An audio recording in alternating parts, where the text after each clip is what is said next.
Hello, this is Chris with Eide and welcome to the overview session of how to set up and configure landed cost within NetSuite.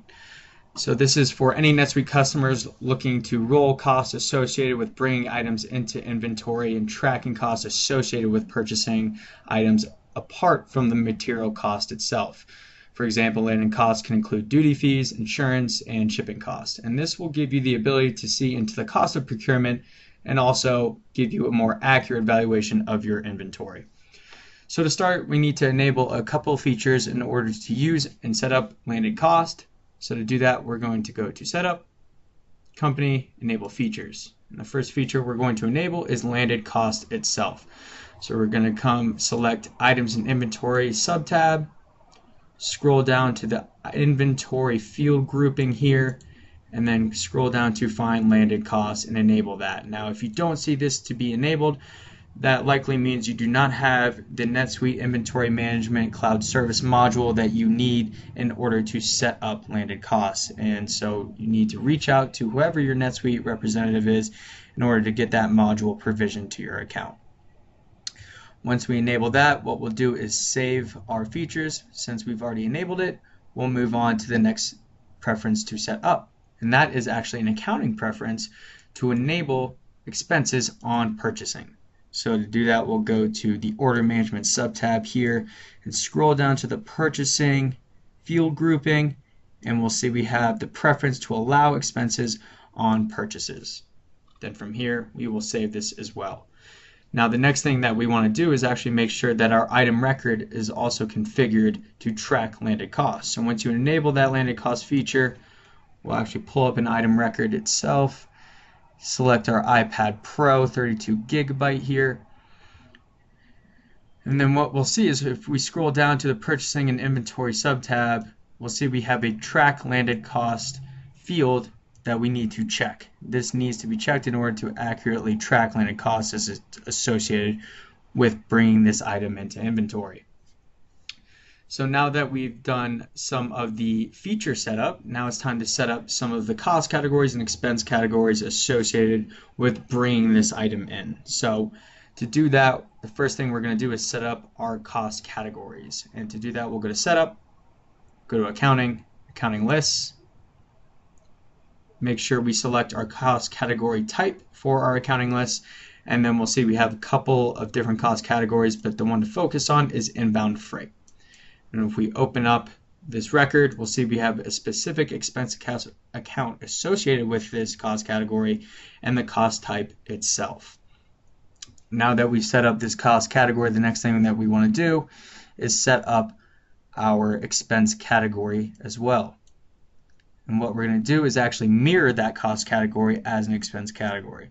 So what we'll do is click on this, take a look and see that we're associating again the same expense account with this expense category, and if you have a one-world account with multiple subsidiaries, you would make sure to designate the appropriate subsidiaries within this expense category. So now that we've set up the appropriate features on the item records and for the system to start tracking landed costs and all the cost categories, let's go ahead and enter a purchase order for this particular product. Let's go to Transactions, Purchases, enter purchase orders. From here, we'll enter our vendor, select that vendor there, and we'll scroll down here and select that item that we were just looking at, the iPad Pro 32 gigabyte. We'll put in a quantity of 10. And then here on the expense subtab is where you're going to associate that expense category with this purchase order. And you'll see it sources in that expense account that we had on the expense category record. And then we're going to put in an amount here for $50. Now at this point, it is just an estimate as far as what we think we will end up paying for this specific expense category. And when we ultimately get the bill in, I will show you how we account for that as well. And also we'll want to select a location, seeing as that's a mandatory field. And then from here, we will save this purchase order. Now, once we ultimately do receive this order into inventory, we'll open up our item receipt record from our purchase order. And the thing to note here is this tab for landed cost. Here is where we're going to choose our cost allocation method and designate the amount. So we're going to put in that $50 that we originally thought we would end up paying, and then we're going to associate the cost allocation method with the quantity. If you want to associate by weight, for example, you just need to make sure on the item record that you input the weight for that specific item so that it can accurately calculate that cost out. Now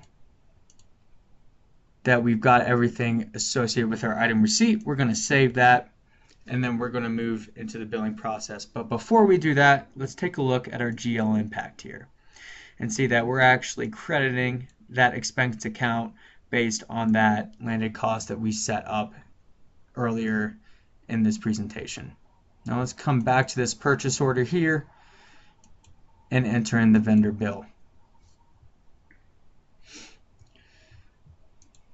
Now from here, what we're going to do is take a look at our expense line and say, okay, well, if we received in this bill and our expense ended up being actually $60, what we want to actually do is input that information at the line level of this vendor bill. So we'll set up a non-inventory item for purchase to represent that category, input that here, and say it actually came in at $70 instead of that $50 we originally thought. Make sure to remove that expense line over here, and then make sure to associate the landed cost category that we set up earlier in the demo as well. We'll hit OK, and then from here we need to make sure to input our reference number for our vendor bill. This will help reference this bill when it comes time to changing the item receipt to reflect the change that we have with actually receiving that inventory in. So now we will save this bill, and then the next thing we want to do is actually come back to that item receipt and adjust that landed cost amount that we had over here on this subtab. So now instead of using a manual source, we're going to look at another transaction. And this is where we use that reference number that we entered in on the vendor bill. And that's why it's important to make sure to fill out this reference number here. So we see 220345. We will say 220345. We have our transaction pull up right there. And now we will save that here. And now if we look at our GL impact again, you will see that $70 reflected on the receipt and also correspondingly on the bill itself. And so that is how you set up and configure landed costs within NetSuite. If you need any help or additional resources for landed cost setup and configuration, you can use Suite Answers or the Help Center. And as always, we are here to help. So please click the link below to get in touch. Thank you.